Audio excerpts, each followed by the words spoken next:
Hindi lang ito AI generated tapos okay na.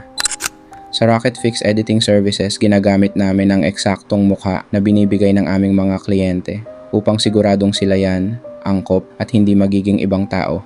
Aminin na natin na napakarami ng photo editing services sa online. Ang tanong na lang diyan ay kanino ka magtitiwala? Sa professional editing services na kayang gawin ang kahit anong request mo dahil capable at alam nila ang ginagawa nila, o sa ibang editing services na AI generated lang tapos okay na. Sa Rocket Fix Editing Services, tinutulungan namin ang bawat pamilya na magkaroon ng pangmatagalang memories. Mula photo editing hanggang picture frame ay kaya na naming i-offer. Free shipping na rin pala yan sa buong Pilipinas. Kaya't kung interesado ka ay mag-comment na sa video na ito. Mag-message ka na rin sa aming official Facebook page. Ingatan mo ang pinaghirapan mo. Rocket Fix na ang bahala sa memories ng pamilya mo. See you on our inbox.